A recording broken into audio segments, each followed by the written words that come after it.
የአማራ ክልል 3 የጦርነት ዓመታት በተስፋ ማጣት እና በሞት መካከል ሆኖ ያለው ህዝብ ሁኔታ።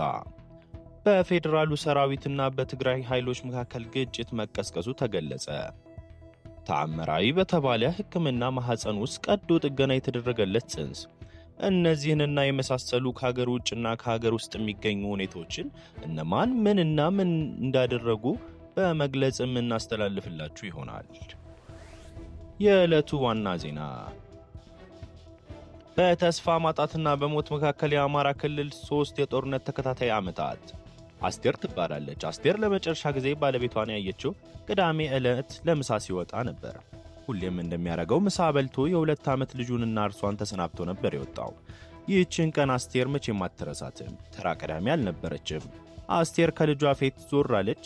ከቤታቸው ግቢ ውስጥ ቁጢጥ ብላ ከ2 ዓመታት በፊት ሕይወቷን ስለቀየረው ክስተት ወደ ኋላ እያሰበች ነው። አንድ ደቂቃ እንኳን በቅጡ አላወራችም። እንባዋ ቀደማት፣ ሳቅ ተናነቃት። ቅዳሜ ነው፣ ቅዳሜ ከሰዓት። በአካባቢው የተሰማው ዜና የረበሻት አስቴር ባለቤቷ ላይ ደጋግማ ስልክ ትደውላለች። ባለቤቷም አታስቢ፣ እኛ ደህና ነን፣ የሚፈጠረው ስለማይታወቅ ከቤት እንዳትወጪ ይላታል። የአስቴር ጭንቀት ምንጭ በአማራ ክልል ጥቅምት 10 2016 ዓ.ም 2 የመከላከያ ሰራዊት አዛዦች መገደላቸው ነበር። አካባቢው ተረብሿል። ወታደሮቹ የተገደሉት ባለቤቷ ከሚመራው ተቋም ፊት ለፊት ነው።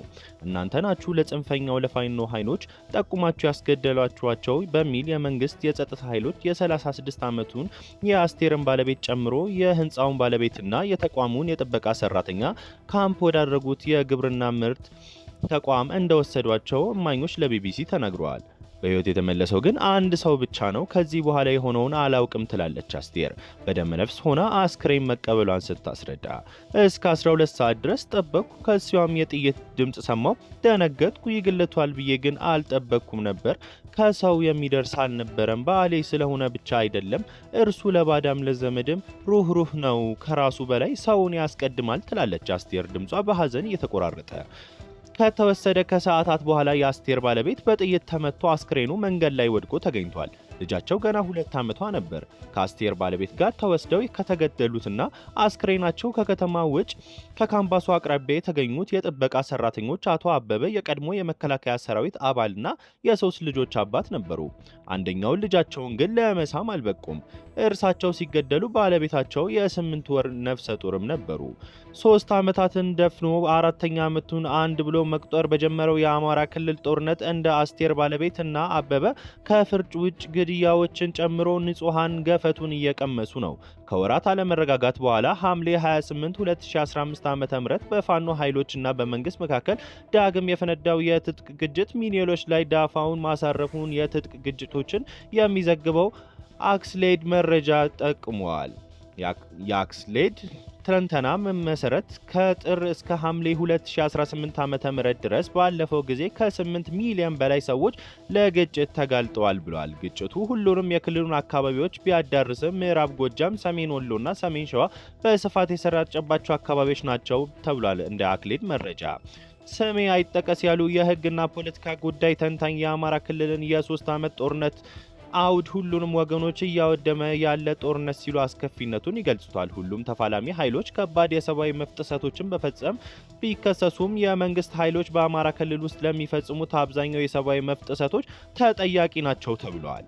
ባለሙያዎች መንግስት የዜጎችን መብት የመጠበቅ እና ማስጠበቅ የህግና ሞራል ኃላፊነቱን ባለመወጣቱ ብቻ ሳይሆን ራሱ አጥቂ ሆኖ በመቅረብ ከባድ ክስ ያቀርባሉ።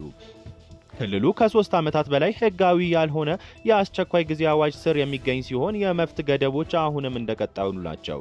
ቢቢሲ ከክልሉ መንግስት ምላሽ ለመስጠት ለሳምንታት ቢጠብቅም መልስ አላገኘም።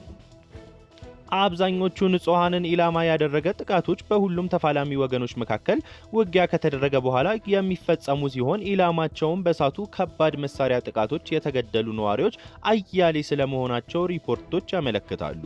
ከውጊያ ግንባር ውጭ በተለይም በመንግስት የሥራ ኃላፊዎች ላይ የሚፈጸሙ የኢላማ ግድያዎች የክልሉ የጦርነት አውድ ሌላኛ መገለጫ ነው። የመንግስት ኃይሎች ደግሞ የፋኖ ቤተሰቦች ላይ ሲያነጣጥሩ ፋኖን ይደግፋሉ ያሏቸውን ንጹሃን ጨምሮ እስራት፣ ግድያ፣ ሌሎች ጥቃቶችን በስፋት እንደሚፈጽሙ ምርመራዎች ያሳያሉ። ግንቦት 29 2016 ዓ.ም የሰሜን ሸዋ ዞን የቀወት ወረዳ አስተዳደር ጽሕፈት ቤት ኃላፊ የሆኑት ወይዘሮ ሚሊሹ በቀለ መንገድ ላይ ተገለዋል። የ6 ወር ነፍሰ ጡርም ነበሩ። ወይዘሮ ሚሊሹ በአማራ ክልል ጦርነት የመንግስት ሥራ ኃላፊዎች ላይ በሚያነጣጥሩ ጥቃቶች ከተገደሉ በርካታ ሰዎች መካከል አንዷ ናቸው።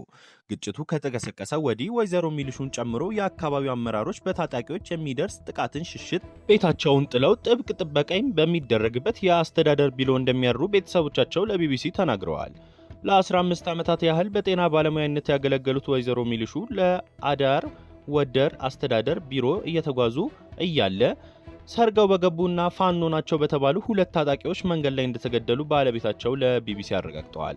ሲነግሩኝ በቁሜ ወደኩኝ፣ ሰዎች ደገፉኝ፣ ስረጋጋ ሮጬ ሄጄ አስክሬኗ ላይ ወደኩኝ። ከወደቀችበት አንስተው ነጠላ አልብሰው አስተኝተዋታል። ማየት አለብኝ አልኳቸው። ምኑን ታያለህ አሉኝ። አይኗ ስር ነው የተመታቸው። በግፍ ነው የገደሏት። በጣም በሚያሳዝን ሁኔታ ይላሉ ባለቤታቸው ሲናገሩ።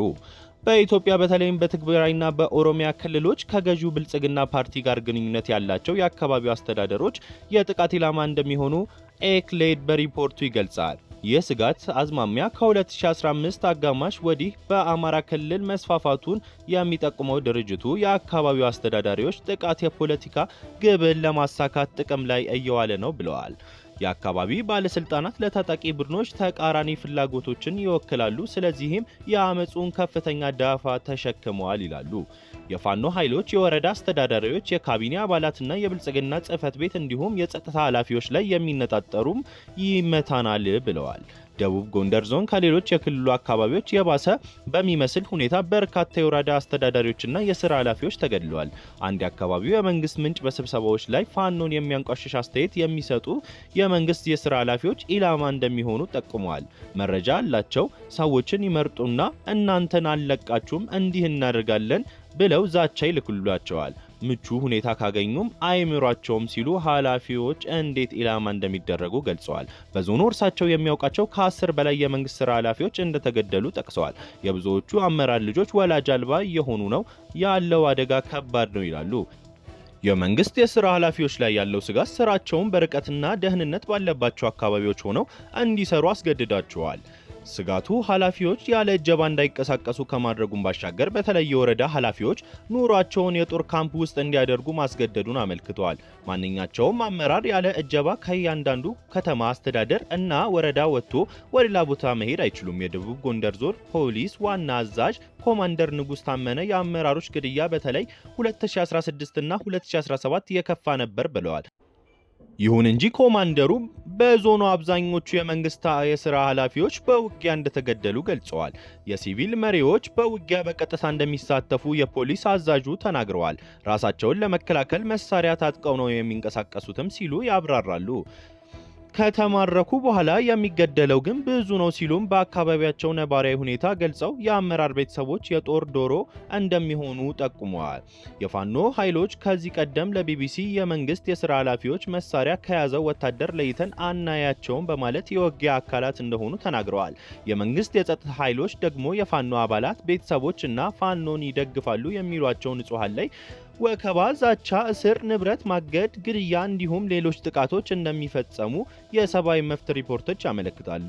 በ2016 ዓ.ም መጨረሻ በደጀን ወረዳ ባለቤቷ የፋኖ አባል በመሆኑ ለወራት ታስራ የቆየችው የ6 ወር ነፍሰ ጡር ንጹህ መኮንን እና የ44 ዓመት አማቷ ከታሰሩበት ፖሊስ ጣቢያ እንዲወጡ ተደርገው በግፍ መገደላቸውን ቤተሰቦች ለቢቢሲ ተናግረዋል። ሕፃናትን ጨምሮ 6 የአንድ ቤተሰብ አባላት የፋኖ አባል የሆነው የንጹህ ባለቤት እንዲመለስ ለማስገደድ ለወራት መታሰራቸውን ገልጸዋል።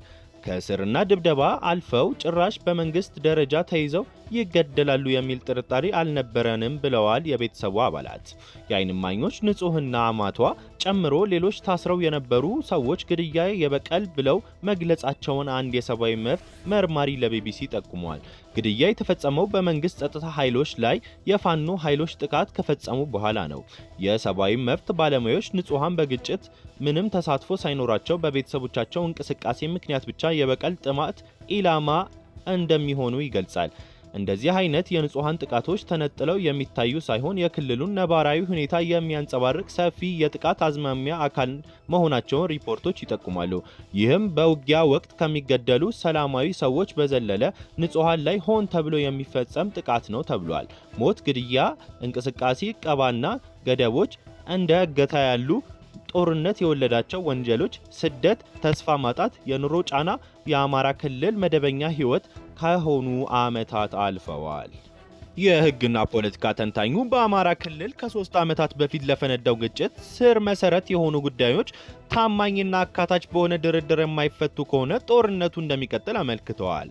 በኤክሌድ የቢሆን እይታ የአማራ ክልል ጦርነት በመጨረሻዎቹ ጥቂት ዓመታት ከ3 እስከ 6 ወራት ከዚህ በበለጠ የተባባሰ የተወሳሰበና የሰፋ ሊሆን የሚችልበት እድል ከፍተኛ ነው ብለዋል። ለዚህ ደግሞ ስጋት ያሳደረው የትግራይ ክልል ውጥረት ትልቅ ሚና የሚኖረው ሲሆን ሁለቱ ክልሎች የባለቤትነት ውዝግብ የሚያነሱባቸው አካባቢዎች የጦርነት ሜዳ እንደሚሆኑ የሚገምተው አክሌድ የፋኖ ኃይሎች ደግሞ ተስቦ ከመግባት ባለፈ በአቋም ልዩነት ሊከፋፈሉ እንደሚችሉ ጠቁመዋል። የአማራ ክልል ጦርነት ትኩረት ተናፍጎ ዓመታትን እየተቆጠረ ባለበት ጊዜ እንደ አስቴር ያሉ ቤተሰቦች በግፍ እየተነጠቁ ሰዎች ዳፋቸውን መቋቋም እንዳልቻሉ ይናገራሉ። የአስቴር ባለቤት የቤተሰቡ አስተዳዳሪ የነበረ ሲሆን የልጃቸውንና ቤተሰባቸውን ሕይወት የማሻሻል ህልምም ነበረው። አስቴር የባለቤቷን አስክሬን ለመቅበር አካባቢውን ለቃ ከወጣች በኋላ ትዳር መስርታ ወደ ነበረችበት ቤቷ ዳግም አልተመለሰችም። ከግድያው በኋላ ባሉት ዓመታት አሁን 4 ዓመታት የሆናትን ልጃቸውን ለማሳደግ የቤተሰቦቿን እጅ ማየት ብቸኛ አማራጯ ሆኗል። ቤት ሲፈርስ ብዙ ነገር ይጎላል። በዓል ሲመጣ ትከፍያለሽ፣ ያሳለፍሽው ነገር ትዝ ሲልሽ ትከፍያለሽ እና አለቅሳለሁ። ከባድ ነውም። የኔን ህይወት ይህ ነው ብዬ አልገልጸውም ብላለች። አስቴር ያለችበትን ሁኔታ እያወራች እያለ እስካሁን አባቷ በህይወት እንደሌለ የማታውቀው የ4 ዓመት ልጇ ከቤት ወጣች። አይኔን አቃጥሎኝ ነው የኔ ወርቅ ሂጂ ግቢ አለቻት። የእናቷን ማልቀስ በማየቷ ለተጨነቀችው ህፃን በማሰብ አስቴር ምንም እንኳን የህይወት አጋሯን በግፍ ብትነጠቅም ለልጇ ስትል ጠንካራ መሆን እንዳለባት ታምናለች። ግን ዛሬም ድረስ የባለቤቷ ሞት አምና መቀበል አልቻለችም። ይመጣል ብላ ተስፋ ታደርጋለች። ለልጄ መቆየት አለብኝ። ለልጄ አባት አጥታ አሁን ደግሞ የኔን እንድታጣ አልፈልግም። ቢከፋኝም እነርሱን አስብና መልሼ እበረታለሁ ብላለች። ምንም ተስፋ የማረገው ነገር ግን የለኝም ብላለች። በፌዴራሉ ሰራዊትና በትግራይ ኃይሎች መካከል ግጭት መቀስቀሱ ተገለጸ።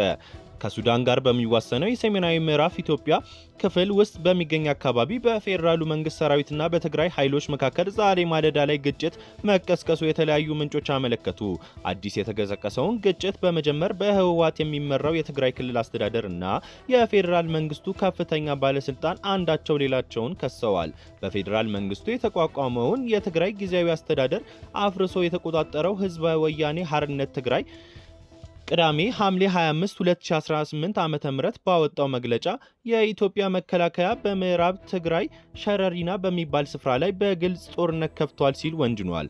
መግለጫው ጦርነት ያለው የተቀሰቀሰው ከዚህ ቀደም ሲደረጉ የነበሩ ወታደራዊ ዝግጅቶችን፣ ትንኮሳዎችንና የድሮን ድብደባዎችን ተከትሎ ነው ተብሏል።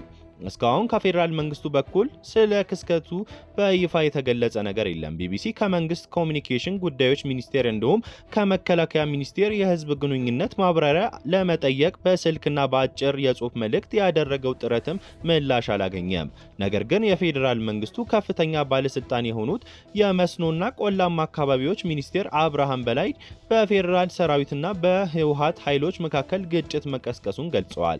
ሚኒስቴሩ በይፋዊ ማህበራዊ ሚዲያ ገጻቸው ላይ በትግረኛ ባሰፈሩት ጽሑፍ ነው ህወሓት በሸረሪና በኩል ጦርነት አውጇል በማለት ከሰው ይህ ጦርነት ከወዲህ ካልቆመ የከፋ ጉዳት ያስከትላል ሲሉ አሳስበዋል። ይህ ግጭት የተቀሰቀሰው የህወሓት መሪዎች በፌዴራል መንግስቱ የተቋቋመውን የክልሉን ጊዜያዊ አስተዳደር አፍርሰው ስልጣን ከተቆጣጠሩ በኋላ ባለፉት ወራት በሁለቱ ወገኖች መካከል ውጥረት እየተባባሰ በሄደበት ጊዜ ነው ተብሏል። ሁለቱ ወገኖች ሌላ ዙር ጦርነት ለመቀስቀስ ሲካሰሱ የነበረ ሲሆን የአፍሪካ ህብረትና የተለያዩ አካላት ደግሞ ጦርነት እንዳይቀሰቀስ ጥሪ ሲያቀርቡ መቆየታቸው ይታወሳል። ጠቅላይ ሚኒስትር አብይ አህመድ በቅርብ ጊዜ ለህዝብ ተወካዮች ምክር ቤት ባደረጉት ንግግር በየቀኑ በርካታ ውጊያዎች፣ ጦርነቶች ሊቀሰቅሱ የሚችሉ ትንኮሳዎችን ትግራይ ውስጥ ባሉ ኃይሎች በየጊዜው ይፈጸማል በማለት ከሰው ነበር።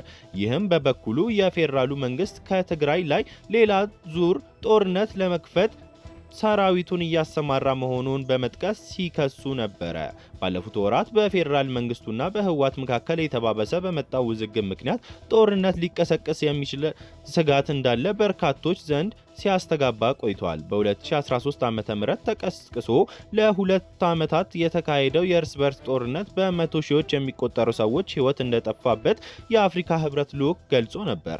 የአፍሪካ ህብረት ከ3 ዓመታት በፊት ሁለቱን ወገኖች በደቡብ አፍሪካ ፕሪቶሪያ ወደ ሰላም እንዲመጡ ከሸማገለ በኋላ በክልሉ አንጻራዊ ሰላም ሰፍኖ ቆይቷል። ህጋዊነቱን ያጣው ህወሓት የሚመሩት ዶክተር ደብረጽዮን ገብረ ሚካኤል ከፌዴራል መንግስቱ ጋር ዳግማዊ ጦርነት ይቀሰቀሳል ተብሎ በሚሰጋበት ወቅት ሐምሌ 12 2018 ዓ.ም ለመቀሌ ነዋሪዎች ባደረጉት ንግግር የፌዴራል መንግስቱን እንደሚገዳደሩ በመግለጽ ዛሬ እንደ በፊቱ ብቻችንን አይደለም ብዙ ወዳጆችም አሉን ሲሉ ተናግረዋል። ደብረጽዮን አክለውም ብልጽግና ከአሁን በኋላ ትግራይን ብቻ አይገጥምም፣ አገዛዙን እንደ ስጋት የሚቆጥሩ ሌሎች ኃይሎች አሉ።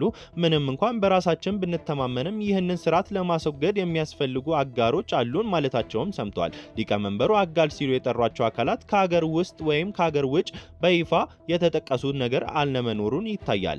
የፌዴራል መንግስቱ ህወሓት ከኤርትራና ኢትዮጵያ ተቀናቃኝ ናቸው ካላቸው አገራት ጋር በመሆን አገሪቱን የሚያናጋ እንቅስቃሴ እያደረገ መሆኑን በተደጋጋሚ ሲከስ ቆይቷል።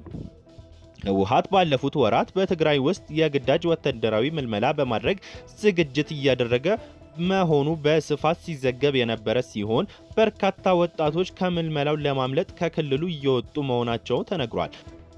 ህወሓትም በፌዴራል መንግስቱ የህልውና አደጋ እንደተደቀነበት በመግለጽ ዝግጅት እያደረገ መሆኑን በይፋ መግለጫና በመገናኛ ብዙሃን ሲገልጽ ቆይቷል።